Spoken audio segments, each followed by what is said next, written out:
बहुत पुराने जमाने की बात है। एक आदमी अपने परिवार के साथ छोटे से गांव में रहता था। जब उसके बच्चे छोटे ही थे कि माँ की मृत्यु हो गई।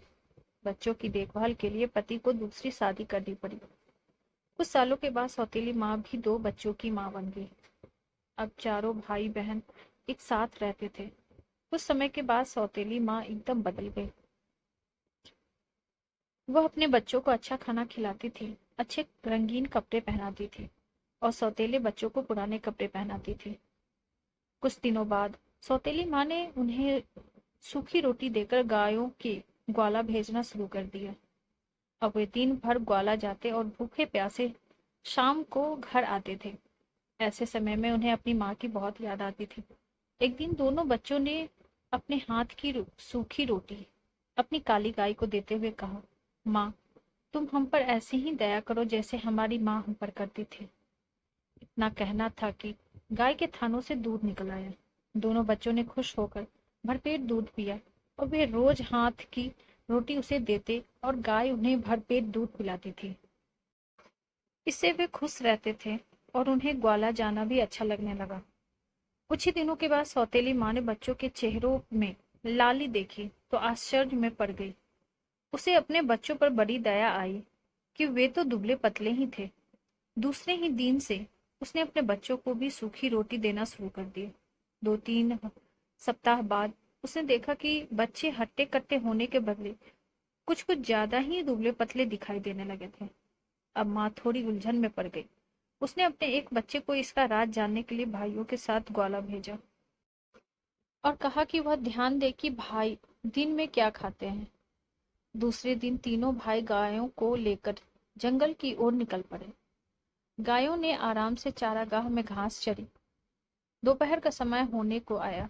बच्चों के पेट भूख से कुलबुलाने लगे, पर उन्हें हिम्मत नहीं आ रही थी कि गाय से दूध मांगे। उन्हें डर था कि उसका सौतेला भाई माँ से चुगली न कर दे। भूख सहन से बाहर होने पर वे भाई से बोले कि हमारी काली गाय हमें दूध देती है, इसी से हम अपनी भूख मिटाते हैं। यह बात तुम किसी को बताना मत। भाई ने कहा, मैं इस बात को किसी से नहीं बताऊंगा, चिंता मत करो।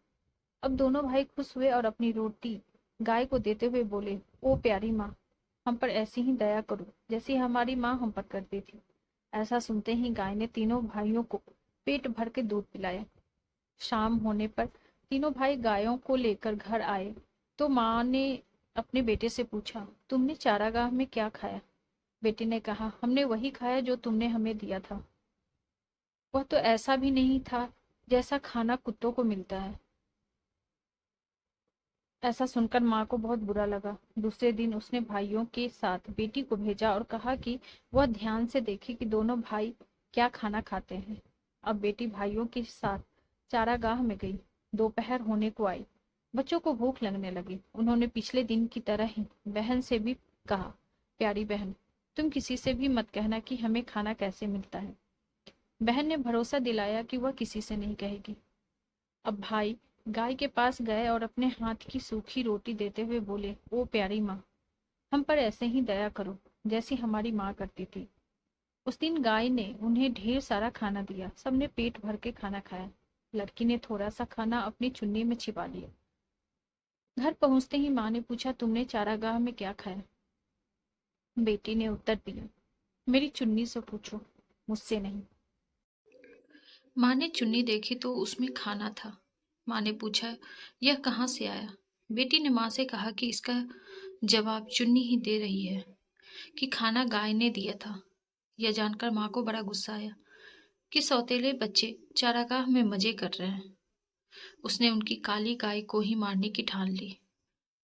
उसने बीमार होने का बहाना करके वैद्य से कहा कि वह उसके पति से कहे कि काली गाय का मांस खाकर ही वो अच्छी हो सकती है। वैद्य ने ऐसा ही किया। उसके पति को कहा कि उनके घर की काली गाय को ही मारना होगा। बाप ने तुरंत ही बच्चों को समाचार भेजा कि माँ को बचाने के लिए उन्हें काली गाय को मारना होगा। उसे लेने वे चारागाह में आ रहे हैं। यह सुनकर दोनों बच्चे गाय के गले में हाथ डालकर रोने लगे। तभी बाप व बेटा चारागाह पर आ पहुंचे। उन्होंने गाय के गले से लिपटे बच्चों के हाथों को हटाकर उन्हें दूर किया और घर को चल पड़े।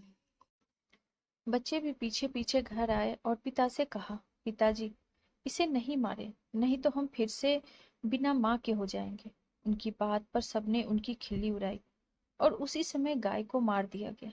माँ ने उसका मांस खाया, उसके पति व बच्चों ने भी खाया, लेकिन इन दोनों भाइयों की आंखों से आंसुओं की धार बहती रही। वे कुछ भी नहीं बोले और जो मांस उन्हें मिला उसे वो अपने खेत में ले गए। उसके बाद आसपास लकड़ी इकट्ठा करके उसका दाह संस्कार किया। उससे जो राख बनी उसे अपने चारागाह में ले गए। वहां उन्होंने एक गड्ढा खोदा और जो अस्थियां बची थी उन्हें वो राख को दफना दिया। दूसरे दिन से दोनों भाई फिर से ग्वाला जाने लगे। फर्क इतना ही था कि काली गाय उनके साथ नहीं थी। वे रोज चारागाह में अपनी गाय की अस्थियों के पास जाकर प्रेम के दो आंसू बहाकर दूसरी गायों के साथ घर लौट आते। एक दिन हमेशा की तरह वे चारागाह में पहुंचे तो देखा कि अस्थियों की जगह पर एक सुंदर एलोवेरा का पौधा खड़ा था। वे आश्चर्य से उसके पास गए और उसकी लंबी लंबी पत्तियों को सहलाने लगे। तभी उस सुंदर पौधे ने उन्हें अपनी गोद में ले लिया और खाने की बौछार कर दी। दोनों भाई उस पर लिपटे हुए बोले, हमारी माँ कभी गाय बनकर आती है, कभी एलोवेरा की बहार बनकर आती है। माँ कितनी अच्छी होती है, क्यों है ना? कहकर दोनों भाई हंसने लगे। कहते हैं कि उसके बाद वे दोनों भाई अपनी सौतेली माँ के पास नहीं गए। उसी घृत कुमारी ने उनका पालन पोषण कर उन्हें बड़ा बनाया। दोस्तों, आपको ये कहानी कैसी लगी? कमेंट बॉक्स में जरूर बताइए। कहानी अच्छी लगी हो तो लाइक, शेयर और चैनल को सब्सक्राइब कर दीजिए।